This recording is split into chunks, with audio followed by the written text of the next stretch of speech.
In Chapter 9, we learned 3 methods for solving quadratics, so we're going to review each of the methods, and then they'll be mixed up and you can decide which method is the best in each given situation. So the first method we learned was solve by factoring. If you recall, the first step in solving by factoring is standard form. So the most important thing, make sure it equals 0 first. Okay, so if I look at A, n squared plus 4n minus 16, it's in standard form, but it doesn't equal to 0. So to make it equal to 0, I will minus the 5.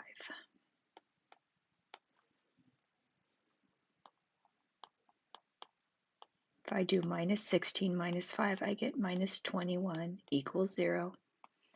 Now I can go ahead and factor it. Because it's n squared, it will be n times n.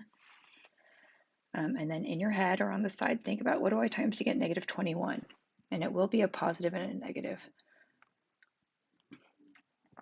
What do we think? 21, 7 times 3? Positive, negative, because this is a positive 4 for the middle term, it would have to, the bigger number would take the positive. So if I do 7 minus 3, do I get 4? I do get 4. So the factors must be n plus 7, n minus 3 equals 0. And then I still need to solve it. Remember, if n plus 7 equals 0, then it must be true that n equals negative 7. And if n minus 3 equals 0, if I add 3, when I solve it, I get n equals positive 3. Okay, so for B, I'm also solving by factoring. So again, the first thing, it's got to be in standard form. So look for that equals 0. It does not equal 0. I see that minus 20, so I'm going to add the 20. Remember to add it under the like terms on the left side. And then I also need to cancel the 3i. Since it's a positive 3i, I'll subtract it.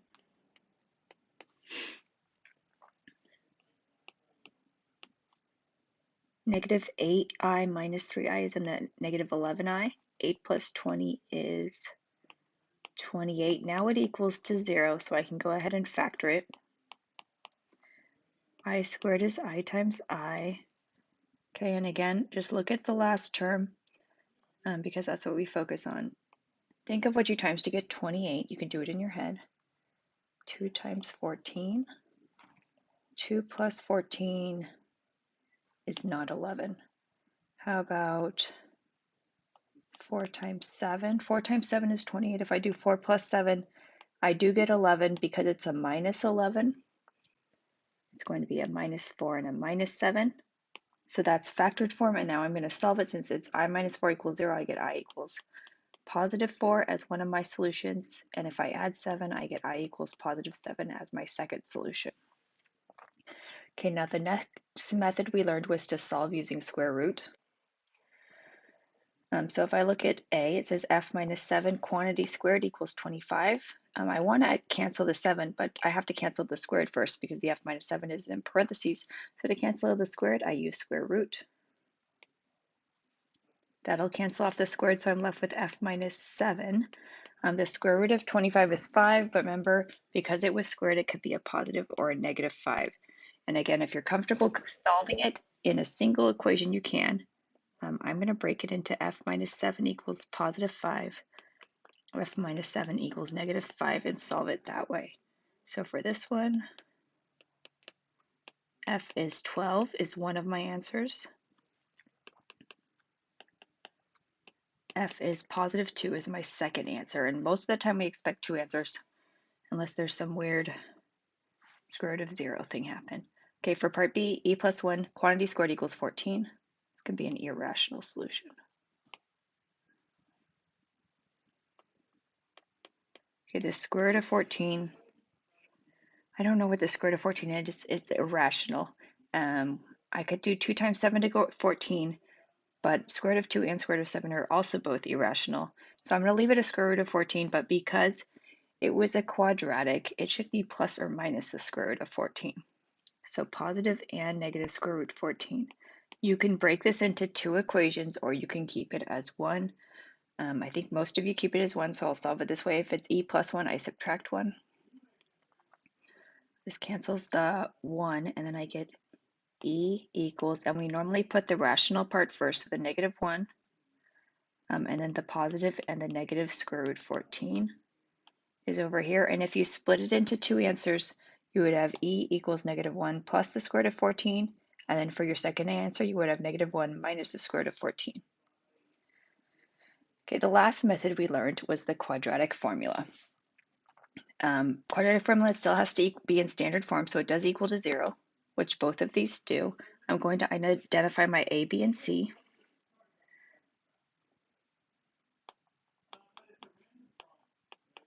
If you forget, you can always replay that song. So x equals -b plus or minus the square root b squared minus 4ac all over 2a.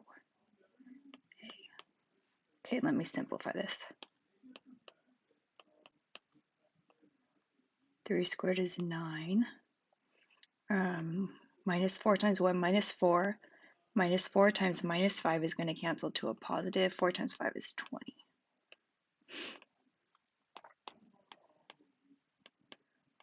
Okay, 9 plus 20 is 29, so I have the square root of 29, and then I'm going to look at this. Do I know the square root of 29?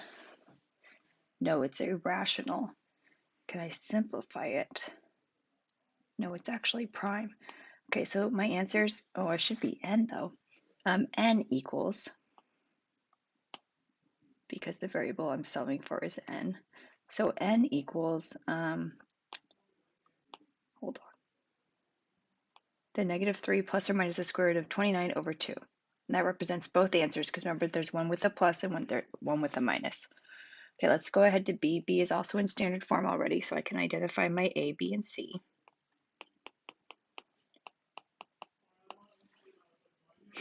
This is x equals, okay, x equals -b. Since b is negative, if I do -11, I get +11.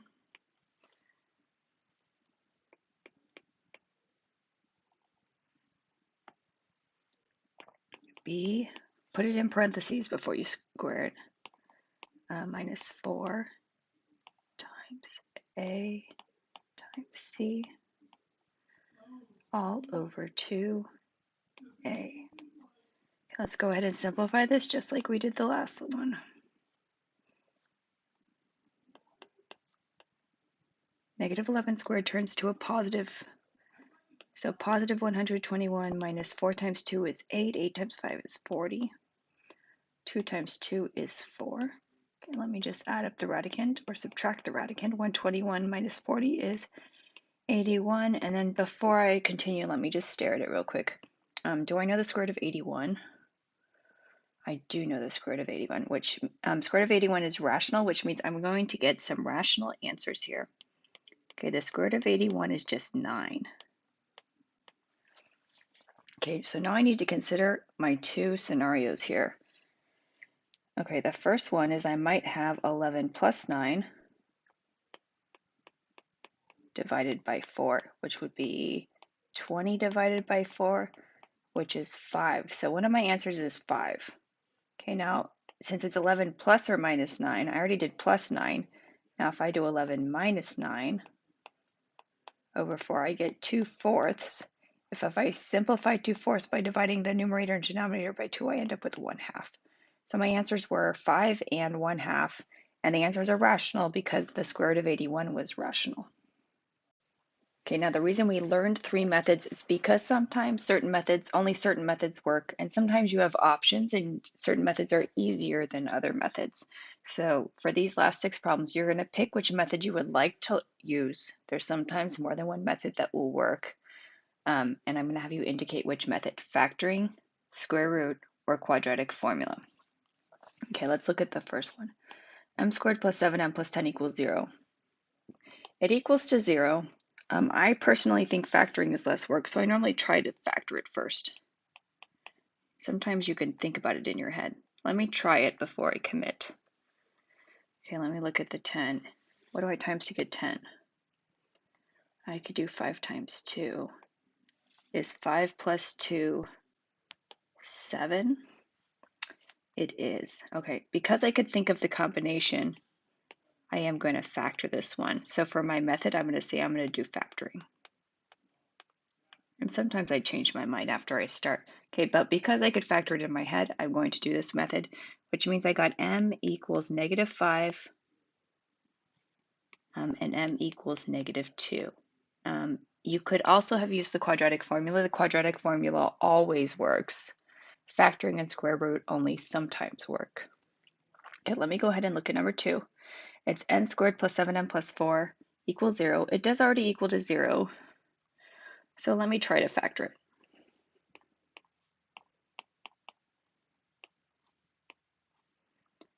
Okay, let me look at the last number. I have a 4 there, so what can I times to get 4? I could do 2 times 2. If I do 2 plus 2, I don't get 7. What if I do 4 times 1? 4 times 1 is 4. 4 plus 1 is 5. I still don't get 7. Okay, I can't think of any combination of numbers that works for factoring, so I cannot factor this. I would like to factor it, but I cannot. So this is how I know I can't factor it, when I try it and it's impossible. Because I cannot factor it, I'm going to use the quadratic formula because the quadratic formula always works. And if it can't factor, it's probably irrational, which also means the quadratic formula is easier. Okay, so n equals a is 1, b is 7, c is 4. Okay, negative b plus or minus the square root. B squared minus 4ac all over 2a. Okay, now I'm suspecting it's going to be irrational. Otherwise, I should have been able to factor it. 7 squared is 49. 4 times 1 is 4. 4 times 4 is 16.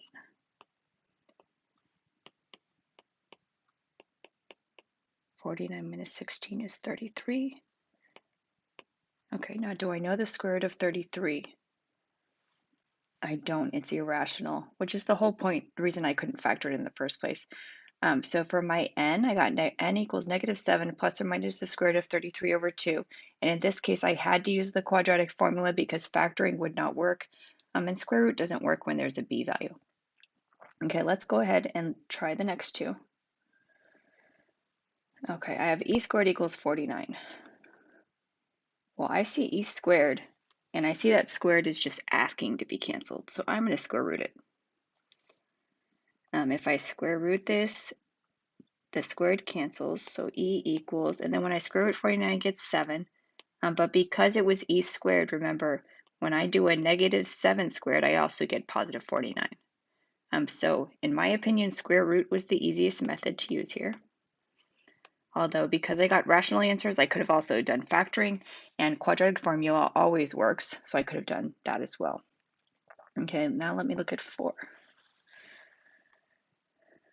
Okay, now 4, depending on what you're looking at, there's 2 quick ways I see I could do this. So I'm going to do it 2 ways. You just do it the way you like. Okay, because it equals to 0, I'm thinking I'm going to factor it. Okay, so say I want to do factoring.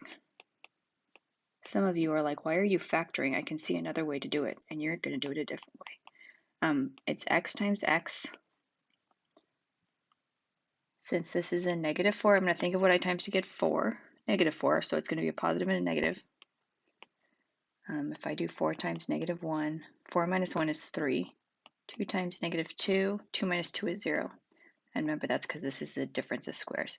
So if I factor, I have x plus 2 times x minus 2, and I get x equals -2, and x equals positive 2. And that was a pretty easy way to do it. But I know that some of you are looking at it and saying, why would you factor it when you can use square root? And square root's so easy. So if you think square root is so easy, you might square root this. If I square root it, I would plus the 4, because square root I solve. And then square root, and I'm going to get x equals 2 and -2. So I get the same answers, I just used a different method. So in this case, both methods were about the same easiness factor. So either method would have been fine. As long as you know which method works, you're welcome to choose either one. Let's do 2 more. Okay, let me see. For 5 and 6. For 5, I'm not going to square root it because I have this weird p thing here. Okay, so I'm going to make it equal to 0 because I know I'm going to either do factoring or quadratic formula.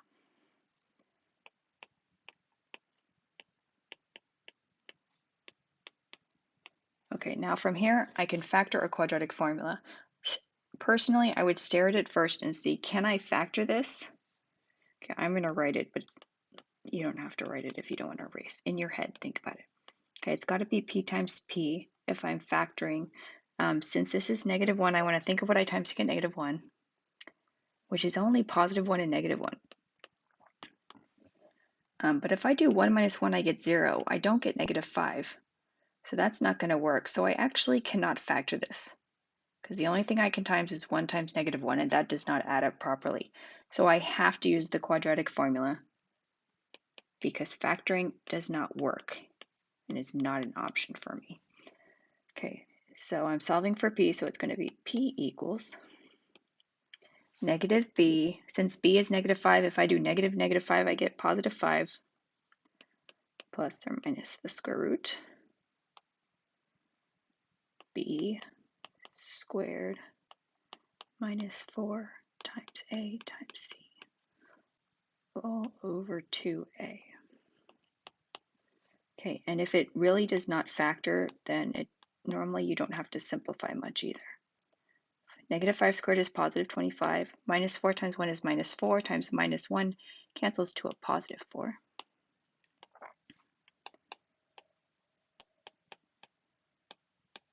Okay, so for p, I got p equals 5 plus or minus the square root of 29 over 2, and I have no idea what the square root of 29 is.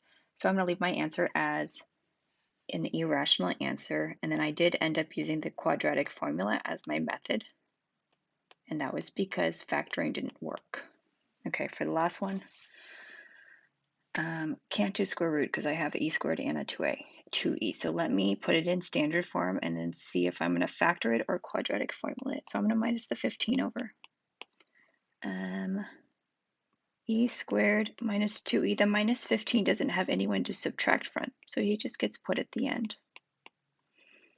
Okay, let me see if I can factor it before I try to use quadratic formula. I have a -15, so what can I times to get -15? 5 times 3. One of them has to be negative. Because this is a negative, the bigger number has to take the negative, so let me try that. If I do -5 times 3, I get -15. If I do -5 plus 3, I get -2. So this does factor. Let me fill in my factors, and then I will get e equals 5, and I will get e equals -3. Okay, and I happen to be use factoring for this. If you had used quadratic formula, you would have gotten the same answer, although it would have been more work because you would have had to simplify it at the end.